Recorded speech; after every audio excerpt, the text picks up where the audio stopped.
Bonjour et bienvenue sur cette chaîne YouTube, chaîne consacrée notamment à l'actualité des professions réglementées du droit. Nous inaugurons comme promis cette nouvelle série consacrée à la loi Macron et l'impact qu'elle a eu sur ces professions-là, notamment en termes de restructuration de sa forme sociétale et de son mode d'exercice. Comme vous le savez, la loi Macron donc, a été promulguée il y a un peu plus de 3 ans et a profondément modifié l'environnement juridique et économique de ces professions. De multiples textes et décrets d'application ont vu le jour et sont venus modifier de manière importante les zones d'installation d'exercice en créant des zones d'installation libre, sont venus restreindre les prix des activités monopolistiques, sont venus déverrouiller les textes en termes de majorité de détention, en termes de possibilité d'ouvrir des sociétés de droit commun, des SARL ou des SAS par exemple, en termes d'interprofessionnalité d'exercice, puisque existe dorénavant une SPE, une société pluriprofessionnelle d'exercice,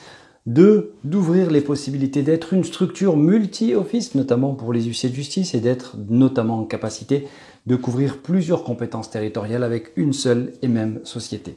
Face à cette avalanche de textes, forcément de multiples questions se posent. Est-ce que ma stratégie, est-ce que mon projet sont encore à la page par rapport à toutes ces modifications? Est-ce que j'ai un intérêt particulier à modifier ma forme sociétale ou ma forme d'exercice? Je suis aujourd'hui en études individuelles ou en SCP. Quel sera l'intérêt pour moi de modifier, d'aller vers les sociétés de capitaux? Qu'en est-il d'un point de vue social? Qu'en est-il d'un point de vue fiscal? Qu'en est-il de mon statut personnel de dirigeant? Si je décide de choisir une société de capitaux, laquelle choisir? Est-ce qu'entre une SARL ou une SELARL, entre une SAS ou une SELAS, quelles sont les grandes différences qui existent? Est-ce que ça peut être intéressant de créer une SPE, une société pluriprofessionnelle d'exercice, et me rapprocher par exemple d'un notaire, ou anticiper le commissaire de justice et me rapprocher d'un commissaire-priseur ou d'un huissier de justice selon la situation dans laquelle je me trouve, selon la profession que j'exerce? Quelles sont les grandes différences? Comment évaluer mon droit de présentation? Comment évaluer mes créances acquises? Quels sont les principes importants pour calculer une plus-value?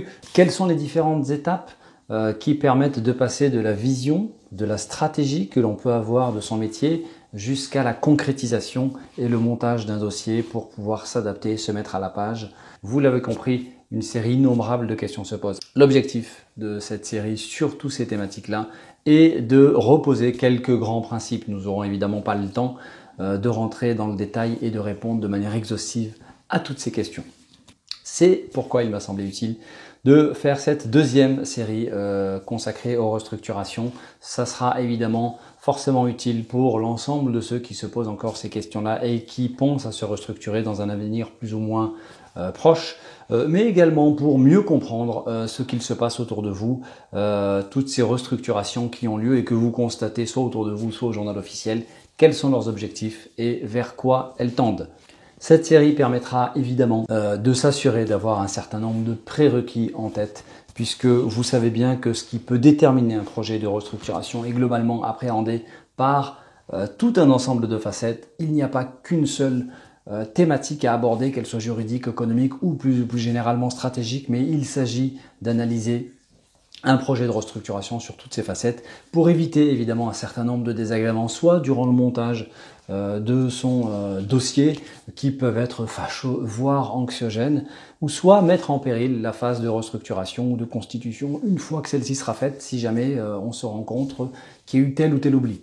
Ça permettra également de ne pas céder à certains chants de sirène qui poussent un certain nombre d'entre vous à aller vers telle forme sociétale ou telle forme sociétale, par exemple uniquement pour des raisons fiscales. Ce n'est jamais le bon motif de ne regarder que le paramètre fiscal. La fiscalité s'analyse comme un autre paramètre, mais ce n'est pas le critère exclusif pour se restructurer.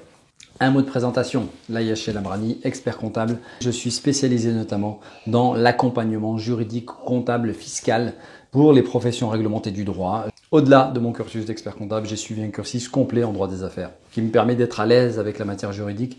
Les dossiers de restructuration occupent une partie significative de mon temps, que ce soit pour mes clients habituels pour lesquels j'assure le suivi comptable, fiscal et juridique tout au long de l'année. J'interviens également de manière ponctuelle et exceptionnelle sur des dizaines et des dizaines d'autres dossiers qui nous consultent uniquement pour la partie restructuration.